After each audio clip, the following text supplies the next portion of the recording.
Hey everybody, Dirili here.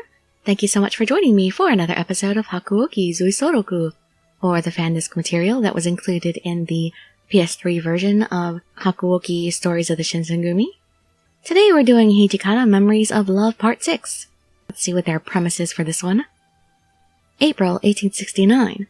After moving to Eizo, Hijikata is even more swamped with work. After having ditched me and then I found my way back to him again, I think. Hoping to help cheer him up, the protagonist brings him tea. Although they're able to enjoy a peaceful moment together, Hijikata's workload cuts it painfully short. So after his meeting that evening, the protagonist stops by for another visit. The way it trails off like that, that makes it seem like that was a lascivious visit there, but we know this game isn't like that. They barely even get kisses in this. You can just sit back, relax, and let me read you a story. Oh, that was a wonderful moment to start out with. Stay with me. Gladly. Forever. Before I knew what was happening, his arms were around me. This was where I belonged. Not only in his arms, although that was certainly true as well, but by his side. The distance between us was gone forever.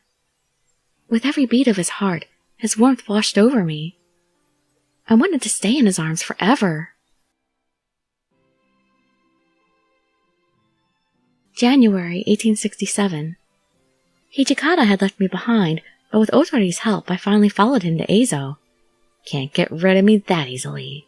I just keep turning up like a bad penny. Once there, I made my way to Goryokaku, where we were finally reunited. He had, of course, tried to send me away. Like I said, can't get rid of me that easily. I'm gonna hang on like a badger. I should leave the battlefield, he told me, and live life somewhere safe. His only concern was for my happiness. I knew, but I refused. All I needed to be happy was to be at his side. A normal life was not for me. If he couldn't understand that, well then, I would have to make him understand. Woohoo! Eventually he did. He accepted me for who I was and what I wanted. In that moment, I knew more than ever that I belonged with him. All the warriors who had gathered in Hakodate burned with a powerful inner fire. The Shinsengumi was not what it once had been. It shrunk. But every man in Hakodate carried its spirit in his heart. April 1869. Back on the mainland, the cherry blossoms would be coming into bloom, but we were surrounded by snow. The cold outside, however, brought us closer together. Memories of Love, Part 6.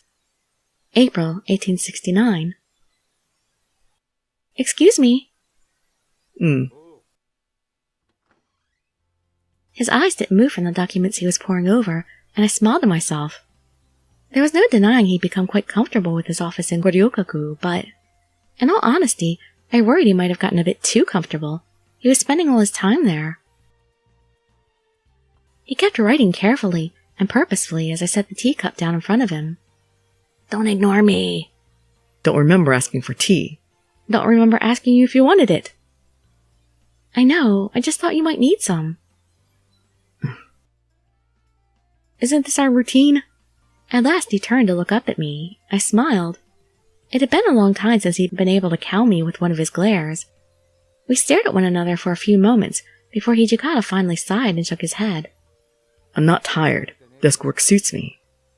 I know all this work is really important to you.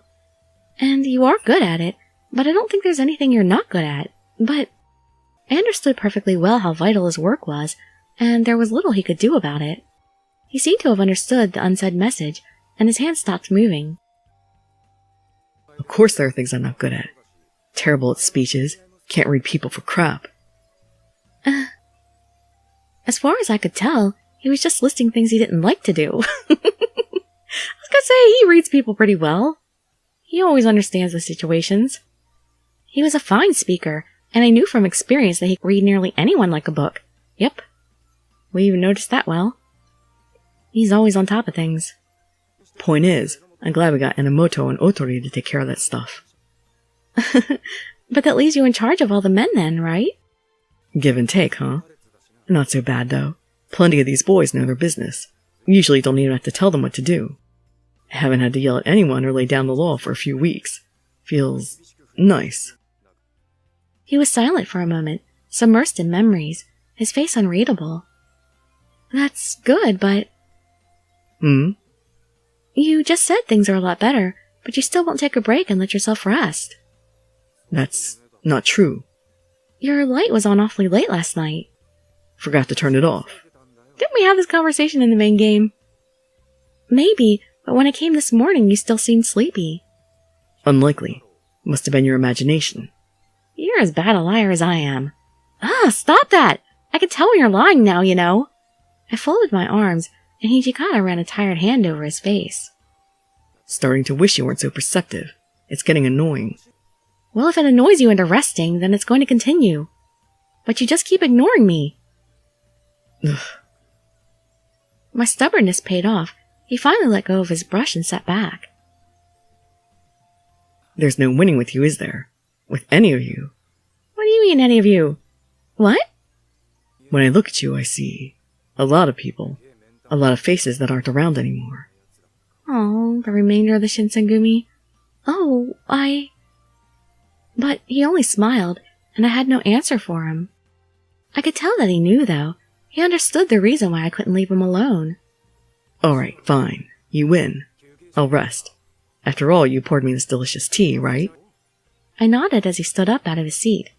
That's right, appreciate this tea. The time it would take for him to drink that tea was all the rest he would allow himself. Still, it was a moment I would relish, and for more reasons than his health. Japanese green tea is the best. Don't really like that Western black tea stuff much. Do you think we're supposed to start developing a taste for black tea, though? Swords were already beginning to seem quaint in the face of rifles, and everything from army deployment to medicine seemed to require Western knowledge. Wearing shoes indoors has certainly taken some getting used to, but it felt almost normal now. So perhaps a day would come where I found myself enjoying black tea as well. Depends. When we go to war, we don't have a lot of choice. We go Western or we lose. That's simple. Doesn't mean we have to eat the same things. Just because the enemy eats hot dogs doesn't mean we have to eat hot dogs too. And I swear to God, fashion is not going to help you win the war. Unless we're talking about camouflage. Yeah. But what we eat, that's a different animal. Just like clothes. If there's nothing else to drink, sure, I'll take black tea. But otherwise, there's no reason to force ourselves. His voice was so serious, I couldn't help but let out a quick laugh. Well, that's good to hear. Western food is really hard for me to make. If you like it, I was thinking about how much more I was going to have to practice. No, we're good. The tea's passable, at least. Then, with one huge gulp, he swallowed the last of the tea and set it down. Oh. I looked down at the suddenly empty cup. Should I bring seconds? No, don't need any. I see. I'd reached out for the cup as I began to talk, but then stopped and let my hand fall, disappointed. Our moment together had come and gone so fast, I'd scarcely had time to enjoy it. Like a puff of breath on a winter night. That's why we should be sleeping in the same quarter so we have a little bit more time together. Sorry. It's okay. I knew I couldn't hide my disappointment from him, but I did my best to cheer myself up. The whole reason I'd come was to help him relax, and making him worry certainly wouldn't do that. Do you think you got to relax a bit? For all of 5 seconds. Yes, a lot. Alright, give me a call if you need anything else. Oh, actually, could you take a message to Enomoto? I need to talk to him when he's got a moment. Sure, I'll just be going then. Half the time when he sends me out to do something, I'm afraid he's not going to be there when I get back. In mid-March, we had received word that the Imperial Army's fleet was making its way north. Unfortunately, the flagship of the Loyalist fleet, Kaiyomaru, had been lost during the capture of Eizo. The fleet moving toward us was apparently led by a ship even newer than the Kaiyomaru had been. That ship was keeping the men from Gorikaku up at night. As a result, Hijikata had been working non-stop, coordinating with the army magistrate to prepare the soldiers for battle. Given the circumstances, I felt a little selfish demanding that he take time off to rest and relax. But in a way, it wasn't entirely up to me. I carried on my shoulders the wishes of many people no longer with us. How many of them had asked me to take care of Hijikata? No matter how annoyed he might act, I couldn't stop. And I knew deep down that he understood. I should go find Enomoto. There weren't many opportunities for me to shoulder some of Hijikata's burden, so I meant to make the most of this one. Wow, how long is it taking me to find him? Enomoto met with Hijikata in his room, and as afternoon turned into night, they remained in conference. Okay, it was during the conference that it turned into night. From time to time I came to check on them, but I didn't care to do anything more than peek around the corner. Time passed. I was still waiting for the meeting to end when Shimada appeared. We're all done. Oh, good. Thanks for telling me. You've been in there a really long time. I'm going to take Hijikata something to snack on. I wouldn't recommend doing that. He's in a bad mood? What? Why? Things didn't go very well in there. He's not in a particularly good mood. I think it would be best to just leave him alone for now. With that, he said goodbye and left.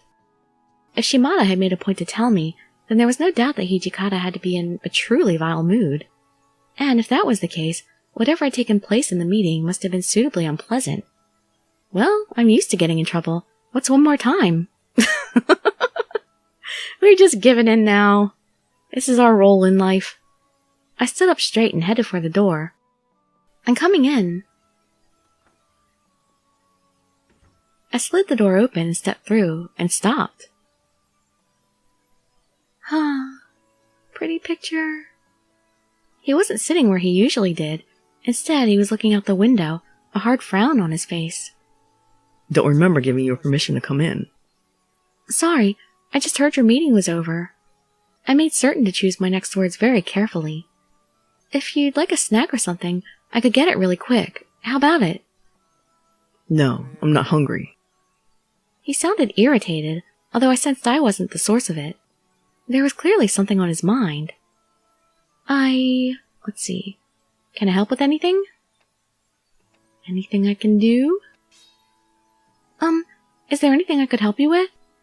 Anything at all, even if it's just getting paper or making the bed or something. You're starting to sound a little desperate, Chizuru. But no, there isn't anything you can do. I'm sorry for taking it out on you. Well, I love you, so I'll forgive you. There's a smile. He finally turned to look at me. When you showed up here, I was pissed. Wondered if you had any idea how hard it was for me. But now, getting hard to imagine how I've done all this all by myself. Really? You've been with me for a long time, huh? Ever since Kyoto. Actually, you've probably seen me at my worst, haven't you?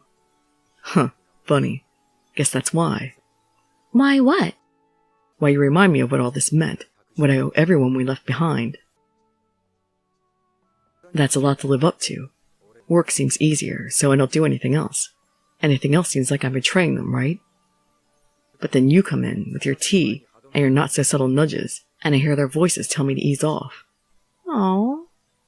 A samurai's job is to give his life for his lord, and I've always been ready to do that. Still am. Just giving a little more thought to the time and place these days. He turned back to look out the window, his face still stern. I hadn't expected to hear anything like that from him, but it felt good. Very good. Well, if I can really do all that for you, then nothing could make me happier. Whatever else he felt for me, when he looked at me now, he saw the Shinsengumi, the friends he loved and lost, and all the hopes and dreams they'd had. I couldn't think of any greater honor I'd rather have. I put you through a lot. It's nothing compared to what you have to go through. Still, seems like a lot to ask of a lady. Oh, it'll take a lot more than that to get the best of me. I'm an Edo girl, remember? You know how stubborn I am. How many times have I come back to you? He turned away from the window and walked slowly toward me. You know what? I think I've changed my mind. I do want something to eat. Ideally something you've made. What? I don't really care what it is, so long as it tastes good. I'd be happy to get you some food. Be careful. Your cooking is about to determine the fate of the Shinsengumi. I grinned. Right. Yeah, this is basically one of the scenes from the original game, but extended a bit. With battle looming on the horizon, I knew he wasn't likely to get anything like real rest. But if I could help him find even a small respite, then that was enough. I would do what I could. With my heart buoyed by purpose and hope, I set to work preparing the best meal I could manage. Alright, so that was Hijikata Memories of Level 6. 7 is next, and we have... It goes up to 8. So, okay, 2 more chapters left of Hijikata. Oh, I really wish he was just a little bit more cuddly in these. I'm gonna have to do Sanosuke next because I'm sure he's gonna be more cuddly than Hijikata. He's the only one we did anything more than kiss with. I miss you, Harada. Alright, well anyway, I hope to see you all in my next video or some of my other ones, and I'd be so grateful for any likes, comments, subscriptions, or shares with your friends to show some support. Thank you so much for joining me, and I wish you all health, happiness, and safety. Dirili signing out. Bye bye everybody.